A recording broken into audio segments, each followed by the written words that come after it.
کیا صحابہ کے دور میں بھی تقلید ہوتی تھی؟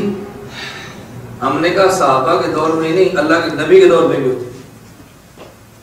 صرف صحابہ کے دور میں نہیں بلکہ اللہ کے نبی صلی اللہ علیہ وسلم کے دور میں بھی تقلید بھی ہوتی تھی، اجتہاد بھی ہوتا۔ صحابہ کے دور میں اور حضور پاک صلی اللہ علیہ وسلم کے دور میں تقلید بھی تھی اور اجتہاد بھی تھا۔ نسائی شریف میں روایت موجود ہے کہ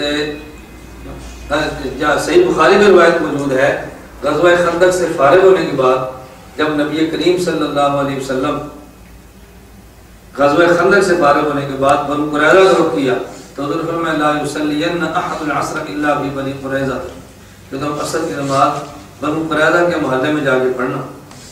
صحابہ چل پڑے، راستے میں سورج غروب ہونے لگا، وقت بہت تھوڑا رہ گیا، اب کیا کریں؟ بعضوں نے کہا جی عصر کی نماز ادا پڑھ لیں اور بعد میں چلیں، بعضوں نے کہا بے شک عصر کی نماز قضا ہو جائے لیکن ہم نے بنو قریظہ کے محلے میں جا کے پڑھنا۔ دو ٹولیوں میں تقسیم ہو گئی۔ اب دلیل کیا تھی؟ جنہوں نے کہا نماز یہاں پڑھے، انہوں نے کہا دیکھو حضور صلی اللہ علیہ وسلم کا مقصد یہ تھا کہ جلدی جانا، ہمیں کیونکہ دیر ہو گئی ہے، نماز کی قضا تو نہیں کرنی نا، چلو نماز تو پڑھ لیں۔ اور بعضوں نے کہا نہیں، حضور کا مقصد یہ تھا کہ تم نے نماز ہی وہاں جا کر پڑھنی ہے، ہم نبی کے فرمان کے پابند ہیں، لہذا قضا بھی ہو جائے تو وہاں جا کے پڑھے۔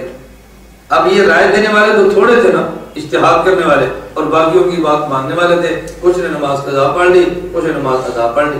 تب ایک اجتہاد کرتا ہے، باقی اس کی بات مانتا ہے۔ اللہ کے نبی صلی اللہ علیہ وسلم کی جب بات پتہ چلی تو حضور پاک نے کسی کی بھی تردید نہیں فرمائی بلکہ دونوں کی تصویر فرمائی اور دونوں کو درست قرار دے دیا۔ تو اجتہاد اور تقلید تو حضور کے دور میں بھی تھا، جب اللہ کے نبی نہیں تھے، صحابہ دور تھے، ایک اجتہاد کرتا، باقی اس کی بات کو مان لیتا، پھر حضور پاک سے پوچھ لیتے، اللہ کے نبی اس کی تائید فرماتے اور صحابہ اس پہ عمل برقرار رکھتے۔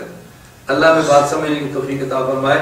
تو میں نے گزارش کی ہے تقلید کا معنی، نمبر 2 تقلید کے دلائل، نمبر 3 ترک تقلید کے نقصان، اور نمبر 4 تقلید پر ہونے والے شبہات اور اس کے جوابات۔ میں نے 2-3 عرض کیے ہیں، باقی انشاءاللہ اگر آپ کے پاس ہوگا تو سوال لکھتے ہیں، اس کو پھر صاف کر لیں۔ اللہ ہم سب کو بات سمجھنے کی، جانے کی توفیق عطا فرمائے۔ وآخر دعوانا الحمدللہ رب العالمین۔